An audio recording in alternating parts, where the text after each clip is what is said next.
Yeah, dirty. Dirty. Me and my niggas get dirty. When any of these niggas wanna get delirious like Eddie Murphy. Oh, Hercules. Ain't showing that kitty no mercy. Fuck the three exes, no one neglected. Brother the turkey.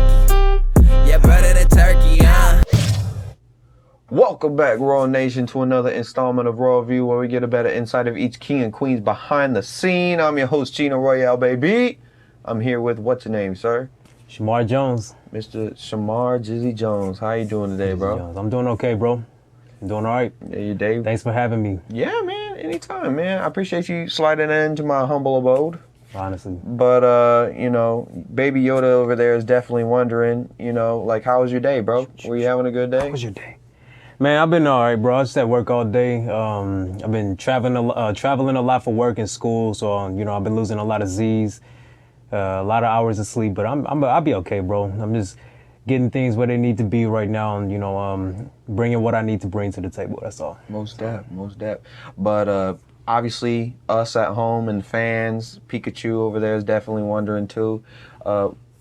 Just elaborate a little bit on Jizzy Jones. Like, who is Shamarr Jizzy Jones?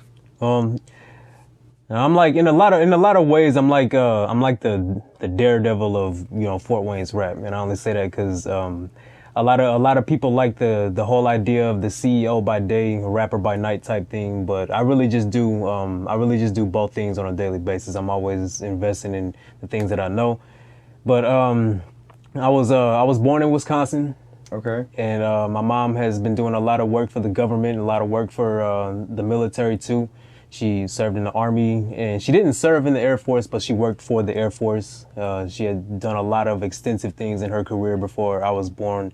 So that enabled us to travel the country, travel the world together, and just see a bunch of different things and get to know a bunch of different cultures, live in a bunch of different neighborhoods.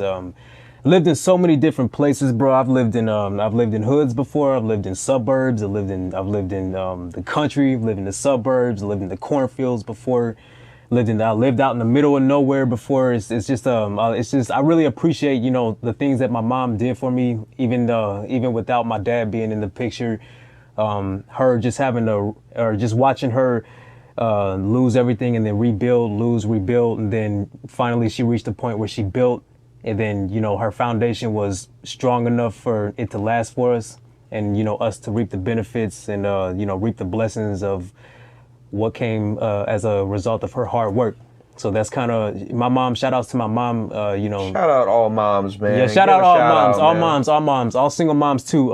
But I was gonna say, just my mom. She's really the one that instilled the drive in me and instilled the motivation. I've seen her do so many different things that most men in our generation complain about nowadays. Like, okay. It's crazy how much stuff I saw my mom do just without complaining, or how many hits I saw my mom take and then just get back up. My mom wasn't built for the military. She wasn't built for the Army, and her body really suffered from it, but she soldiered through it. Shout out to you, Ma. I love you very much. And man, that's beautiful. And shout out, she just got her PhD too. Hey, yeah. PhD in what? She got her PhD in social work. My mom's been a social worker her whole life. Nice. Yeah, that's what she did in the military. Is she teaching that, or what's she using it for? She has her own private practice. I won't spill the beans on that because she's the CEO of her own. She's got her own business entity, her own business identity, and right now she doesn't want too many beans being spilled right now about what she's got going on. Otherwise I would tell you, because I'm really excited to help my mom build what she's got going on right now. But she does teach people, and she really is invested in the education and educating social workers. Because honestly, like, she can't do social work forever. Eventually, like, she's going to get older, and it's going to take its toll. Just constantly listening to people's problems like that. It's going to take its toll on her health, and so she knows that there's value to be made in there's value to be had and made in educating social workers. So that's basically like what she's going to be doing. Andrea D. Johnson, that's my mom. I'm going to be seeing her name pop up a lot, I feel like, here in the next couple of months. Hey. So that's one of the things I'm prepared for too. But once again, shout out all moms. You know, we definitely appreciate you. You know, shout out my mom. You know how I rep and how I get down. Respect. But let's go in a little bit more on you, man. I know mom inspired you a lot. Did she inspire you to get into music? No, that was actually something I picked up on my own.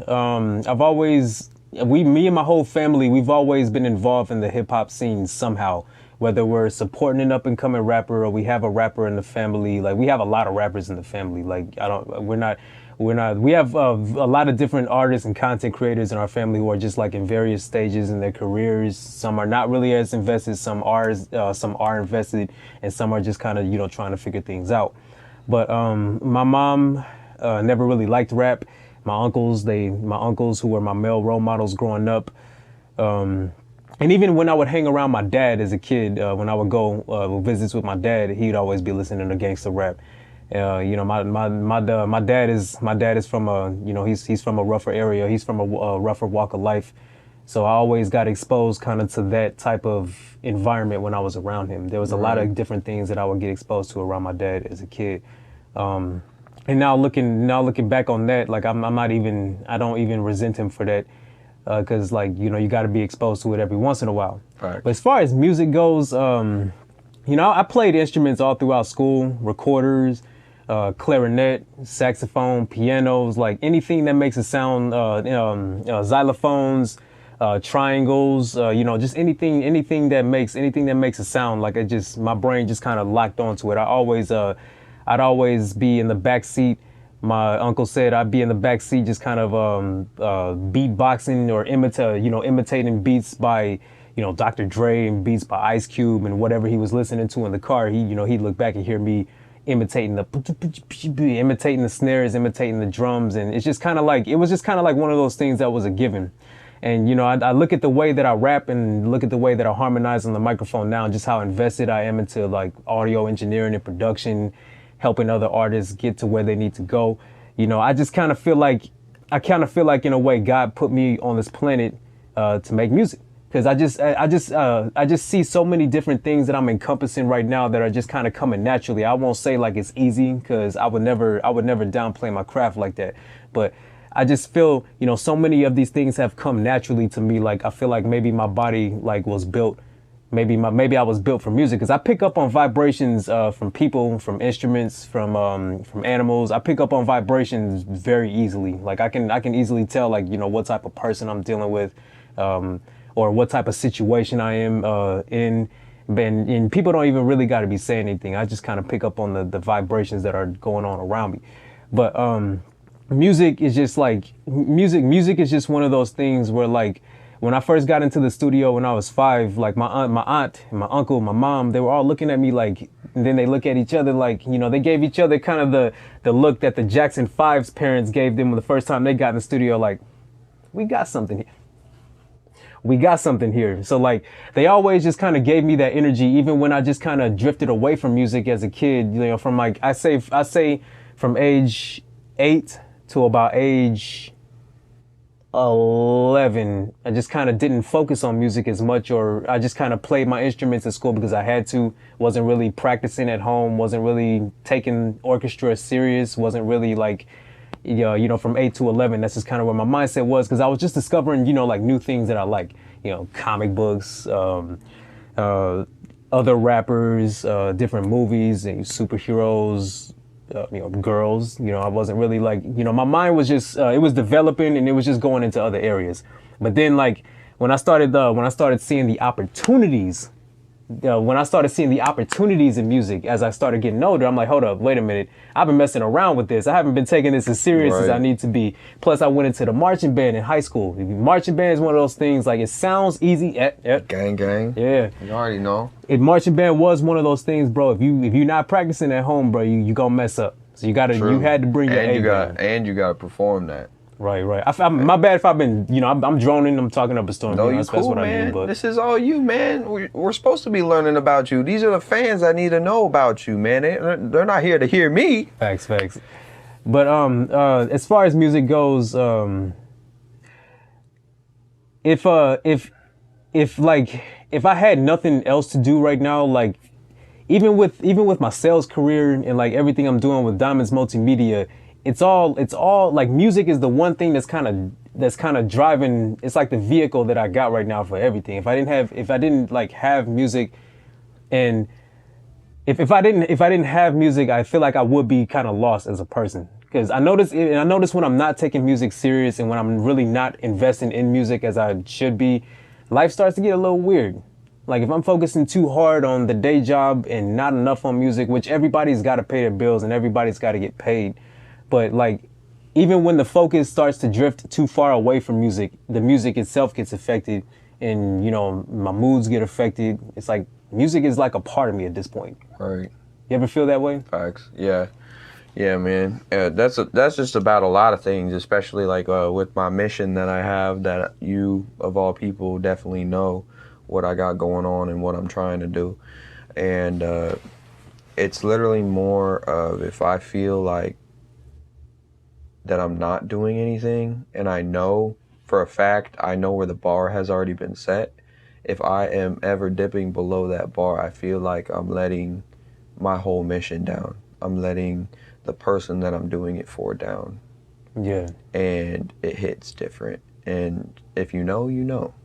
But have you ever been caught in a place where like, where you feel like, where you know you should be, you know, making the music that you like, but like you ever get torn between making content for the people that are just looking at what you're doing online? You ever feel like sometimes like, you know you shouldn't care what your haters think, but some part of you wants to get them, some part of you wants to get them to like what you're presenting. You know, you don't care if they like it because they're haters, but if you could get them to give it a chance, if you could get them to see, what type of value you're trying to bring to the table, if you could get them, if you could get them to understand, like, I'm not desperate for your attention or your validation, but, here's what I'm putting down. Here's what I mean by this. If you ever decide to give it a chance, because like, how can you as the content creator, how long can you hold that type of resentment in your soul for, somebody that doesn't like your content? Because you got to understand, like, the internet is influencing people's thought processes.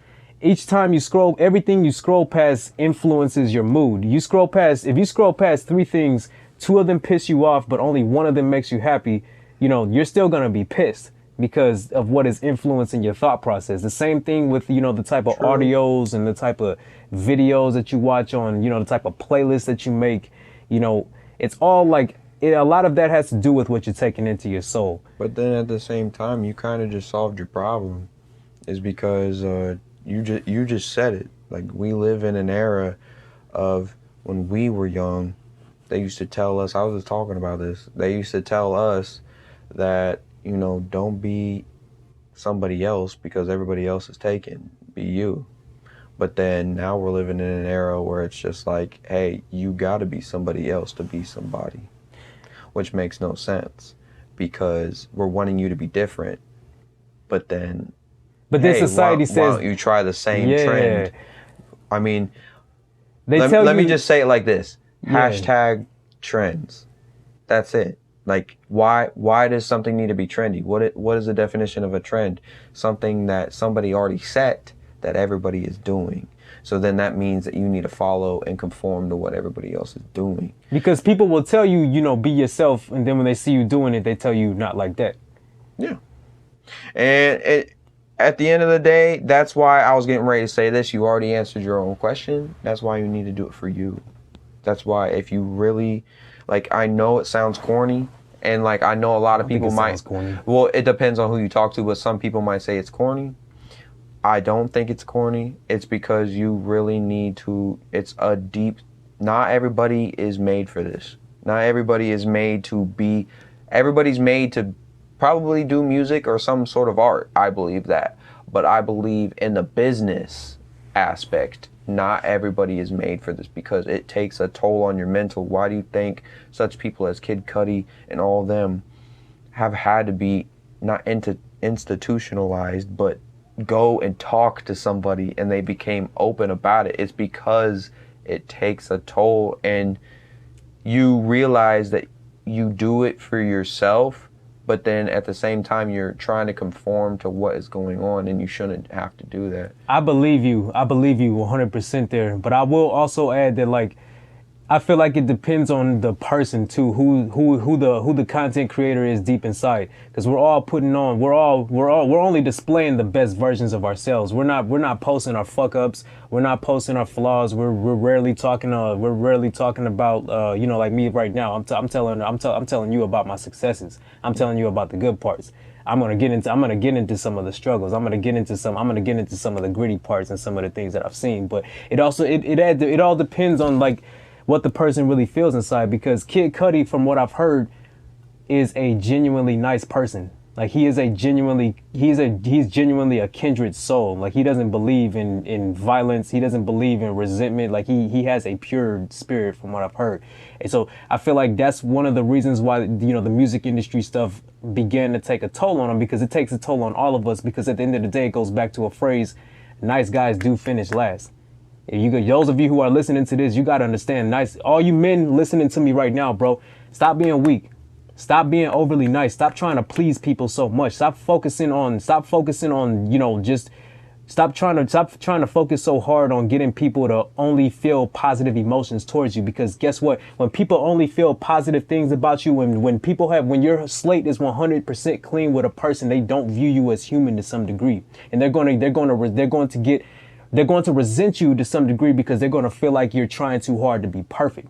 So don't not be afraid. If you're in this industry, if you're in the field of content creation, you know, stop being a people pleaser, man. You know, stop trying to be nice to everybody. You know, there is a saying that nice guys finish last, and nice guys are not even qualifying for the race in 2021. Unfortunately, nice people are getting taken advantage of left and right. But hey, this it's a dog eat dog world. Social media and technology has changed everything. Everything is moving fast. Everything is moving faster nowadays. Right. So if you're not ready to take these hits, if you're not ready to, you know, have some people saying some shit about you online, if you're not ready for people to randomly unfriend you and just block you out of nowhere because, you know, they just, you know, if you're not ready for people to, you know, if you're not ready for people to switch up on you, if you're not ready for niggas to try you in the street, if you think that this is just going to be like, if you think that the whole thing is just going to be you make a couple of videos, you blow up and live a rich, comfortable, lavish lifestyle, that doesn't exist either, bro. Right. More money, more problems. You build the empire, you have to maintain and protect it. But now we're talking about something else. But you already know we always do that, bro. we could go on forever and ever. Let me know down in the comments on this video if you guys think that we should do a part 2 to this interview. But sir, I only got one more question to ask you before we get on out of here. Is where do you see all this stuff going for you? A year, 5 years, man, it could be tomorrow. It could be you, your Diamonds Multimedia, or anything. Just in broad perspective, where do you see it going? In 5 years, I could see Diamonds Multimedia. I wouldn't say it being, you know, Amazon, or, you know, I don't see myself being Jeff Bezos or any of those. Now that I think about it, I'm not really sure if I want to be like Jeff Bezos, but except for the going to space part, I think that'd be pretty cool. Yeah, that's cool. But I could see myself being somebody that people in the industry and people in Fort Wayne's music scene could really count on as far as artistic goals, content creation, ideas. I don't believe in stealing people's ideas. I don't believe in people stealing my ideas. I've had a couple people in the past try to replicate ideas, but you know, just you cut ties with those type of people because you see what they're trying to do. But I could really see just when people hear Shamarr Jones's name, you know that the studio and sound is something that he's mastered, and he's willing to share the value, he's willing to spread the wealth, but only if you have a plan and only if you're serious. Facts. Well, I definitely appreciate you, sir, for taking the time to pop on through to my humble abode. You already know. You know, chill with me, my boy Stitch, my girl, right there, Pikachu, and of course, Baby Yoda. You already know. But It's a cool little thing. go man. ahead, shout out wherever we can find you, because we need to find you, sir. Yeah, Shamarr Jones. I'm on Spotify. Look me up. Real name, no gimmicks. I'm on YouTube. I'm on Spotify. I'm on iTunes, and I'm on Apple Music as well. Follow me on Instagram at Nutra_Mar18. And if you want, even add me on Snap, Nurse Jones _Jones 216. Gotcha. Well, like I said, man, I appreciate you. You stay on your grind, sir. You too.